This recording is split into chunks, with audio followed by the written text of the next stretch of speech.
Hi guys, welcome and welcome back to my YouTube channel That Bengali Nakhra। मैं फिर से आ गई हूँ एक और खतरनाक सी रियल हॉरर स्टोरी के साथ। आज की ये स्टोरी आप सभी को गूज़बम्प्स देने वाली है, तो वीडियो को पूरा देखना और चैनल पर अगर नए हो तो सब्सक्राइब जरूर कर देना। Without further ado, let's get started. आज की मेरी ये स्टोरी बहुत साल पुरानी है और दिल्ली की है। दिल्ली में एक फैमिली रहती थी जिसमें हस्बैंड वाइफ और उनके 2 बच्चे थे। बड़े बेटे का नाम था यश और छोटे बेटे का नाम था रोहन। यश की एज थी 21 इयर्स और रोहन की एज थी 16 इयर्स।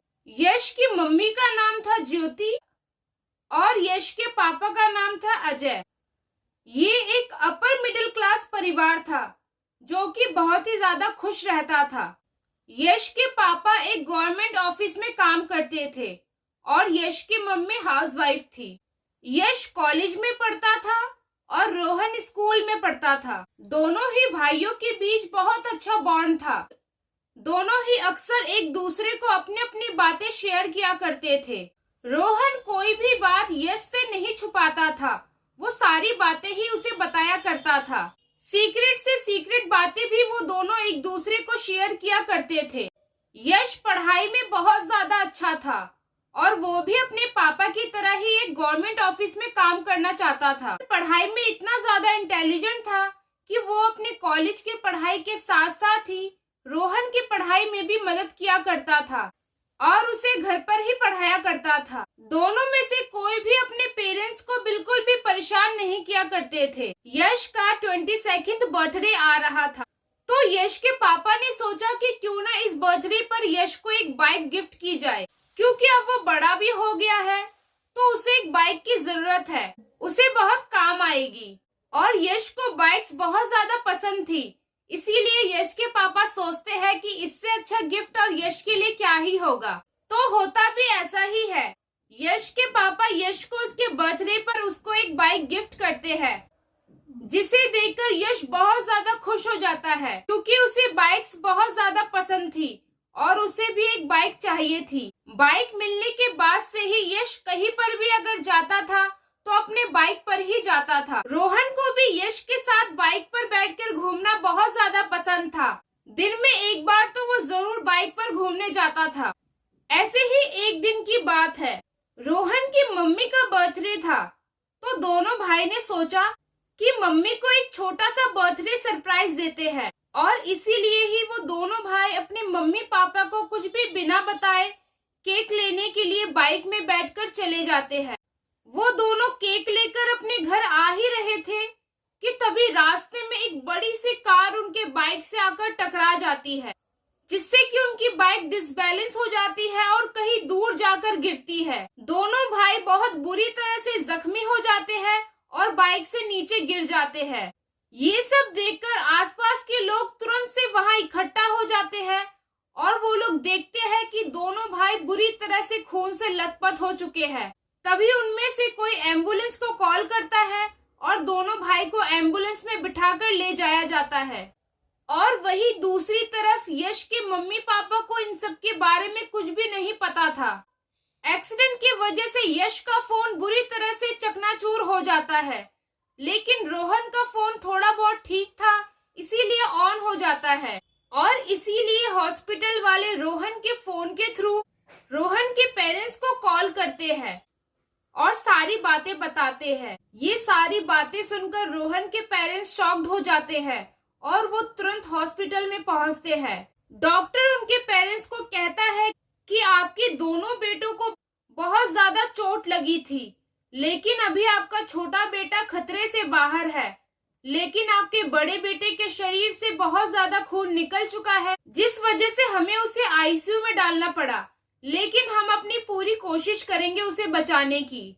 कुछ घंटों के बाद डॉक्टर आईसीयू से बाहर निकलते हैं और वो यश के पेरेंट्स से कहते हैं कि सॉरी, हम आपके बेटे को बचा नहीं सके, उसकी डेथ हो चुकी है।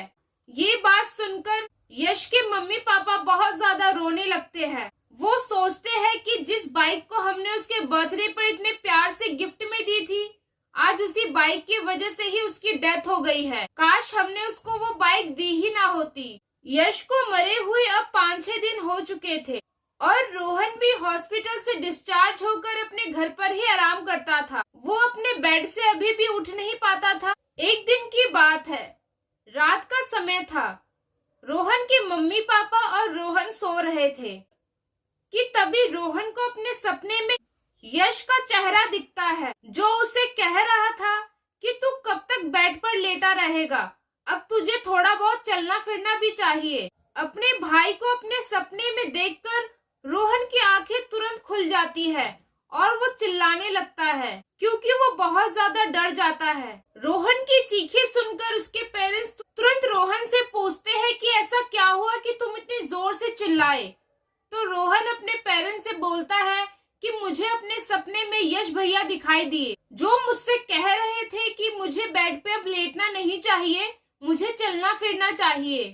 रोहन की बातें सुनकर उसके पेरेंट्स भी थोड़ा डरने लगते हैं, पर वो जैसे तैसे रोहन को शांत करते हैं। और ऐसा सिर्फ एक बार ही नहीं बल्कि कई बार होने लगा था।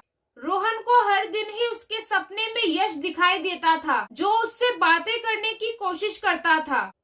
यहाँ तक कि यश रोहन के सपने में उसे ये भी कहता था कि तू आज मेरे साथ बाइक पे घूमने नहीं जाएगा। हर दिन अपने सपने में यश को देखकर रोहन की मानसिक स्थिति अब धीरे धीरे खराब होने लगी थी।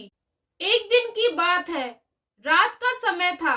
रोहन सो रहा था कि तभी उसे ऐसा लगता है कि उसके पैरों को कोई पकड़ रहा है। तभी वो अपनी आंखें तुरंत खोलता है और उसे उस समय जो दिखता है उसे देखकर वो अपनी जगह पर ही बेहोश हो जाता है। वो अपने यश भैया को अपने पैरों के पास बैठा हुआ देखता है, जो बैठे बैठे रोहन को ही देख रहा था। इस इंसिडेंट के बाद से रोहन को बहुत ज्यादा फीवर हो जाता है, उसकी हालत बहुत ज्यादा बुरी हो जाती है। वो अपने ही घर में डरने लगा था। रोहन के पेरेंट्स को कुछ भी समझ नहीं आ रहा था कि रोहन ये जो भी सारी बातें बोल रहा है ये झूठ है या सच है, या फिर कहीं रोहन को अपने बड़े भाई की मौत का बहुत ज्यादा सदमा लगा है, इसीलिए वो ऐसी हरकतें कर रहा है।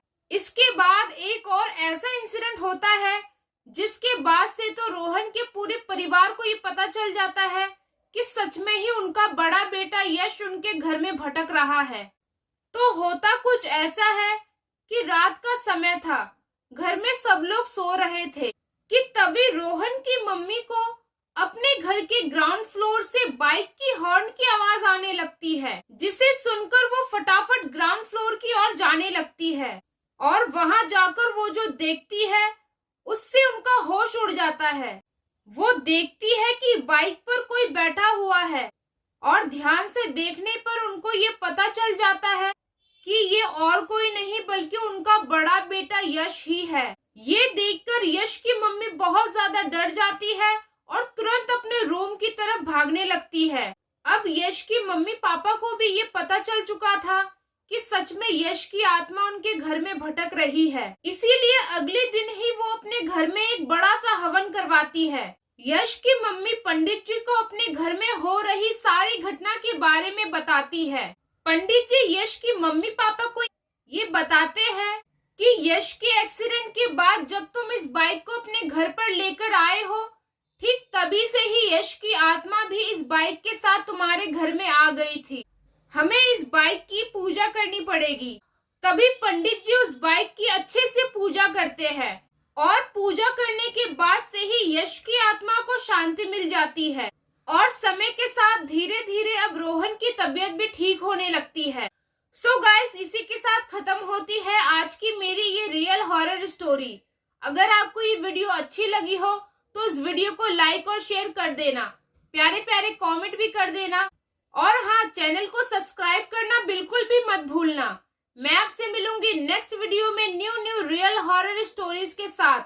तब तक के लिए बाय।